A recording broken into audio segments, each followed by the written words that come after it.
سلامونه ګرانو دوستانو، په دې هیله چې ټول به راته روغ او جوړ یاست. په لومړي سر کې ټولو افغانانو ته د سترې بریا مبارکي وایم. افغان لوبډلې وکولی سوی چې په نړیوال جنګ کې پاکستان لوبډلې ته یو شرموونکې ماتې ورکړي.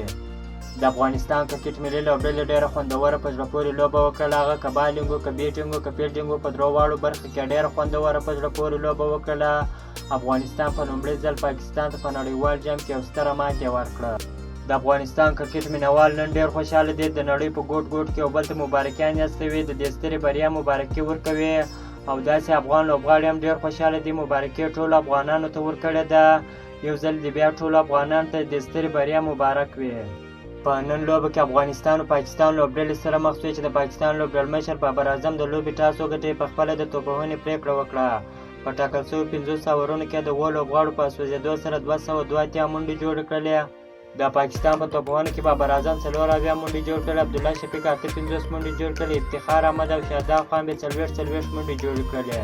د افغانستان کرکټ ملي لوبډلې بیا په نن لوبه کې ډېره خوندوره په زړه پورې توپ اچونه وکړله. د افغان لوبډلې په ګټه نور احمد د کنوال په 10 اورونو کې 40 منډې ورکړلې، 3 لوبغاړي وسوځوله. او دا رقم نوین الحق به په 7 اورونو کې 50 منډې ورکړلې، 2 لوبغاړي وسوځوله. محمد نبي به په 10 اورونو کې 10 منډې ورکړلې، 1 لوبغاړی وسوځوي. د 202 منډو ادا په تعقیب کې افغان لوبډلې ډېر خوندور په زړه پورې سټارټ واخیستی. رحمان الله ګربز ابراهیم ځدران یو ښه پارټنرشپ هم وکړ. ابراهیم ځدران 8 منډې جوړ کړې، رحمان الله ګربز بیا 65 منډې جوړې کړې. او دا رقم رحمت شاه زرمتي 7 منډې جوړ کړې، حشمت الله شاهدي 48 منډې جوړ کړې چې دغه ستره بریا یې د افغانستان په نوم کړه. د پاکستان لوبډلې بیا په توپ اچونه کې ډېره خراب او ناکامه بې خونده توپ اچونه وکړله. یوازې حسن علي او شاهین افریدي وو چې یوه وکټ یې واخیستله. د دوی نور لوبغاړي ونه توانېدل چې افغان لوبغاړي دې د مخې پورته کې دغه بریا دې وګټي. افغان لوبغاړو پاکستان لوبډلې ته په 8 وکټو ستره ماتې ورکړه.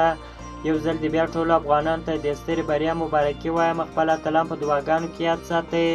که مو چیرې دغه ویډیو خوښ شوی ده په چینل کې نوي یاست نو حتما مو چینل هم درسره سبسکرایب کړئ. تر بلې ویډیو پورې د الله په امان.